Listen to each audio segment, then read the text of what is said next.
അസ്സലാമു അലൈക്കും. ഇന്നത്തെ എൻ്റെ പുതിയ റെസിപ്പിയിലേക്ക് എൻ്റെ എല്ലാ കൂട്ടുകാർക്കും സ്വാഗതം. ഇന്ന് ഞാൻ സ്പെഷ്യലായിട്ടൊരു റെസിപ്പിയാണ് ഇന്ന് ഞാൻ വീഡിയോസായിട്ട് ഇടുന്നത്. അതായത് ഇന്ന് പാൽ പുഡിങ് പാൽ വെച്ച് എങ്ങനെയാണ് പുഡിങ് ഉണ്ടാക്കുന്നതെന്നല്ല ഞാൻ വിശദമായിട്ട് പറഞ്ഞുതരാം. അപ്പോൾ 1/2 ലിറ്റർ പാലെടുത്തിട്ടുണ്ട്.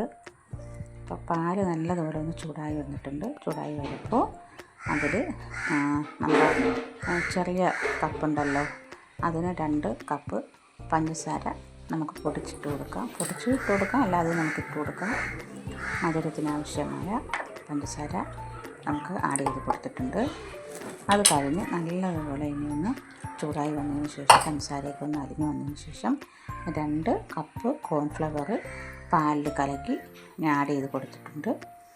അപ്പോൾ നമ്മൾ 1/2 ലിറ്റർ പാലിലാണ് ഞാനിപ്പോൾ തയ്യാറാക്കുന്നത്. അപ്പോൾ നല്ലതുപോലെ ഇവിടെ ഒന്ന് കുറുകി വന്നിട്ടുണ്ട്. നല്ലതുപോലെ നമുക്കൊന്ന് ഇളക്കി കൈ മാറ്റാതെ നമ്മൾ അടിഭാഗം പിടിക്കാതെ നോക്കണം. ഫ്ലെയിം കുറച്ച് വെച്ചിട്ടുണ്ട്.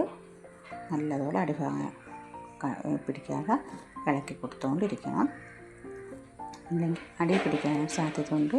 കാരണം ഇത് 3 സാധനങ്ങൾ വെച്ച് നമുക്ക് പാൽ പുഡിങ് ഉണ്ടാക്കാവുന്നതാണ്. ഇത് പാലും പാൽപ്പൊടിയൊക്കെ ചേർത്ത് ഉണ്ടാക്കുന്നുണ്ട്. ഇപ്പോൾ ഞാൻ ഇതെടുത്തിട്ടുള്ളത് പാലും കോൺഫ്ലവറും പഞ്ചസാരയും മാത്രമാണ് ഞാൻ എടുത്തിട്ടുള്ളത്. അപ്പോൾ നമ്മുടെ പാൽ പുഡിങ് ഇവിടെ തയ്യാറായിട്ടുണ്ട്. അപ്പോൾ ഒരു ബൗളിലോട്ട് ഞാൻ ചെറിയ ചൂടോടുകൂടി ഞാൻ ഒഴിച്ചു വെച്ചിട്ടുണ്ട്. അപ്പോൾ അത് ഇനി നമുക്ക് 2 മണിക്കൂർ ഫ്രീസ് ചെയ്യാനായിട്ട് ഫ്രീസറിലോട്ട് വയ്ക്കുക. 2 മണിക്കൂർ നമുക്ക് റെസ്റ്റ് ചെയ്യാൻ വെച്ചതിന് ശേഷം ഞാൻ അവിടെ എടുത്തിട്ടുണ്ട്. അടിപൊളി ടേസ്റ്റിൽ ഒന്നും പറയാനില്ല. നല്ല അലുവ കഷ്ണമെന്ന് പറയാൻ പറ്റില്ല, അടിപൊളി ടേസ്റ്റാണ്, ഒന്നും പറയാനില്ല. കയ്യിൽ വയ്ക്കുമ്പോൾ തന്നെ അലിഞ്ഞു പോകുന്ന രീതിക്കായിട്ടുണ്ട്. എല്ലാവരും വീട്ടിൽ തയ്യാറാക്കുക. അസ്സലാമു അലൈക്കും.